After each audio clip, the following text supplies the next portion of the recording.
हरेर्नाम हरेर्नामैव केवलम् कलौ नस्तेव गतिरन्यथा। प्रेम भक्ति प्रदातारं आनन्दानन्दवर्धनम् स्वर्णमयी सुतं वन्दे जुगमाय मनोहरम् विजयवल्लभां देवीं विजयानन्दवर्धिनीं सदानन्दमयीं सद्धिं जुगमायां नमाम्यहम्। गुरुर्ब्रह्मा गुरुर्विष्णु गुरुर्देव महेश्वर गुरुरेव परं ब्रह्म तस्मै श्री गुरवे नमः। গুরু শিষ্য সংবাদ গ্রন্থ হতে পাঠ। আজ আমরা গ্রন্থটির দ্বাদশ প্রসঙ্গ আত্মা আস্বাদন করব। শিষ্য গুরুদেবকে জিজ্ঞাসা করিতেছেন, আত্মা কাহাকে বলে? গুরুদেব উত্তর দিতেছেন, প্রত্যেক জীব দেহে যে চৈতন্য পদার্থ আছে তাহাকে আত্মা বলে। এই আত্মারূপী চৈতন্য পদার্থ প্রাণী শরীরে বর্তমান থাকাতেই জীব জীবিত থাকে ও পরিবর্ধিত হয়। ইনি শরীর হইতে বাহির হইয়া গেলেই শরীর মৃত হয়। প্রত্যেক প্রাণীর শরীরস্থ এই আত্মাকে জীবাত্মা বলে। ব্রহ্মকেও আত্মা বলা হয়। উপনিষদাদি শাস্ত্রে তিনি পরমাত্মা বলিয়া কথিত হইয়াছেন। এ সম্বন্ধে শ্রুতি অর্থাৎ বেদ বলেন, যাজ্ঞৌ দ্বাবজাবি সানিশৌ শ্বেতাশ্বতর উপনিষদ, অর্থাৎ গ মানে সর্বজ্ঞ, অজ্ঞ অর্থাৎ অজ্ঞান, দৌ অর্থাৎ দুই আত্মা, জীবাত্মা ও পরমাত্মা, অজৌ অর্থাৎ জন্মরহিত, ঈশ অর্থাৎ ঈশ্বর যিনি সৃষ্টি স্থিতি ও প্রলয়কর্তা, অনিশ অর্থাৎ ঈশ্বর নয় পরাধীন। অর্থাৎ আত্মা দুইটি, তাহার একটি সর্বজ্ঞ ও ঈশ্বর, অপরটি অজ্ঞান ও পরাধীন। দ্বা সুপর্ণা সজুজা সখায়া সমানং বৃক্ষং পরিষজ্জতাতে ত্বয়োরন্নঃ পিপ্পলং স্বাদত্ত নষ্টন্নন্যো অভিচাকসিতিঃ।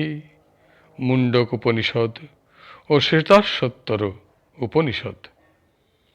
অর্থাৎ সর্বত্র সংযুক্ত সমান স্বভাব জীবাত্মা ও পরমাত্মারূপী দুইটি পক্ষী শরীর রূপ একই বৃক্ষে একসঙ্গে রহিয়াছেন।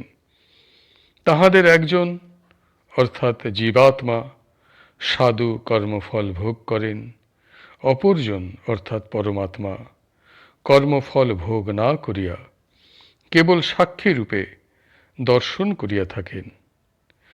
শিষ্য পুনরায় জিজ্ঞাসা করিতেছেন, নূতন দেহের সহিত কি নূতন জীবাত্মার সৃষ্টি হয়? গুরুদেব উত্তর দিতেছেন, না, জীবাত্মা নূতন করিয়া সৃষ্ট হন না। আত্মা অজ অর্থাৎ জন্মরহিত এবং নিত্য, তাহার জন্ম ও মৃত্যু নাই। শ্বেতাশ্বতর উপনিষদে তো দুই আত্মাকেই অজ বলা হইয়াছে। কঠোপনিষদেও ভগবান যম নচিকেতাকে এই কথাই বলিয়াছেন, ন জায়তে ম্রিয়তে বা পিপশ্চিন নায়ং কুতশ্চিন্ন বভূব কশ্চিৎ অজো নিত্যঃ শাশ্বত অয়ং পুরাণো ন হন্যতে হন্যমানে শরীরে। কঠোপনিষদ। অর্থাৎ এই সর্বজ্ঞ আত্মা জন্মেন না ও মরেন না। ইনি কোনো কিছু হইতে অর্থাৎ কোনো কারণ হইতে কার্যরূপে উৎপন্ন হন না। ইহা হইতেও কেহ উৎপন্ন হয় না।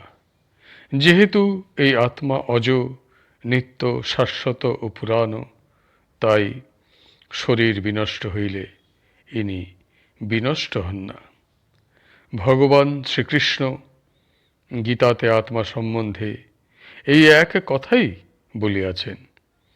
কঠোপনিষদের এই মন্ত্রের একটু পরিবর্তন করিয়া গীতাতে কথিত হইয়াছে, न जायते म्रियते वा कदाचिन्नायं भूत्वा भविता वा न भूयः अजो नित्यः शश्वतोऽयं पुराण न हन्यते हन्यमाने शरीरे। গীতা দ্বিতীয় অধ্যায় 20তম শ্লোক।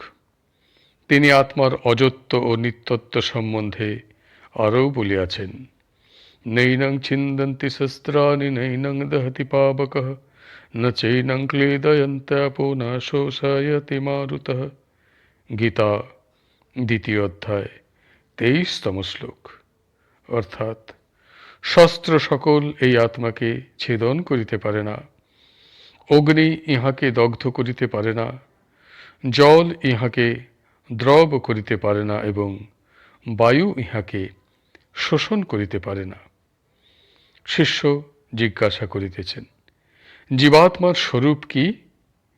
গুরুদেব বলিতেছেন, ব্রহ্ম যেমন শুদ্ধ বুদ্ধ মুক্ত স্বভাব, জীবাত্মাও সেইরূপ শুদ্ধ বুদ্ধ মুক্ত স্বভাব।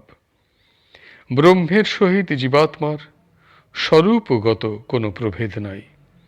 তবে ব্রহ্মের মায়া শক্তি দ্বারা আলিঙ্গিত হইয়া জীবাত্মা কোষে আবদ্ধ হন। গুটি পোকা যেমন কোষে আবদ্ধ হয়, মেঘ যেমন সূর্যকে আবৃত করে, মায়াও সেই প্রকার জীবকে আবৃত করে, আবদ্ধ করে। সেই আবরণ কাটিয়া গেলেই তাহার স্বরূপ প্রকাশিত হয়, তখন তাহার শুদ্ধ বুদ্ধ মুক্ত ভাব প্রকটিত হয়। শিষ্য বলিতেছেন, আপনি বলিলেন ব্রহ্মের সহিত জীবের স্বরূপগত কোনো প্রভেদ নাই। ব্রহ্ম তো অতি বৃহৎ সর্বব্যাপী, জীবেও কি সেইরূপ বৃহৎ ও সর্বব্যাপী? গুরুদেব উত্তর দিতেছেন, না, তিনি ব্রহ্মের ন্যায় বৃহৎ ও সর্বব্যাপী নহেন, তিনি ক্ষুদ্রাদপি ক্ষুদ্র। বালগ্র শতভাগস্য শতধা কল্পিতস্য চ ভাগো জীবঃ স বিজ্ঞেয়ঃ। শ্বেতাশ্বতর উপনিষদ। অর্থাৎ এক গাছি কেশের অগ্রভাগকে শতভাগে ভাগ করিলে যত সূক্ষ্ম হয়, জীবাত্মাকে তাহার সমান জানিবে। এষো অনুরাত্মা চেতসা বেদিতব্যঃ। মুণ্ডক উপনিষদ। অর্থাৎ এই অনুপরিমাণ জীবাত্মাকে চিত্তের দ্বারা জানিবে। মুণ্ডক উপনিষদের এই শ্রুতি অবলম্বন করিয়া ভগবান বেদব্যাস তৎপ্রণীত ব্রহ্মসূত্রে এই সূত্র করিয়াছেন, স্বশব্দোন্মানভ্যাঞ্চ। মুণ্ডক শ্রুতির এষো অনুরাত্মা এই মন্ত্রে আত্মাকে অনুপরিমাণ বলা হইয়াছে, অতএব জীবাত্মা অনুপরিমাণ। শিষ্য জিজ্ঞাসা করিতেছেন, কেহ কাহ জীবাত্মাকে ব্রহ্ম বলেন, জীব কি বাস্তবিক ব্রহ্ম? শাস্ত্রে কি একথা আছে?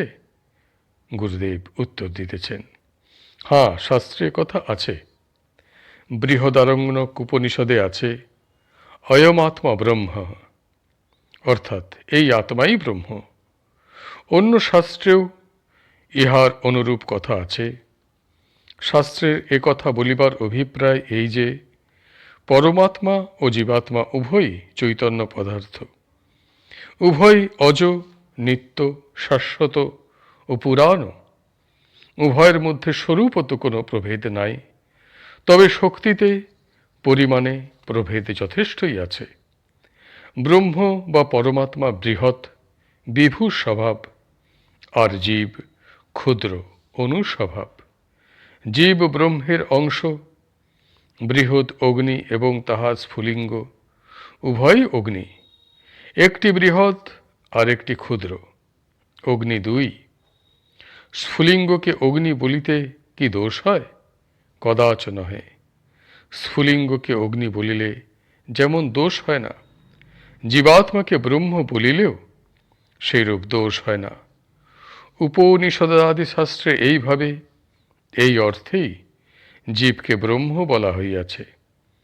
তোমাকে পূর্বে বলিয়াছি, ব্রহ্মের সহিত জীবের স্বরূপত প্রভেদ না থাকিলেও শক্তিগত প্রভেদ আছে।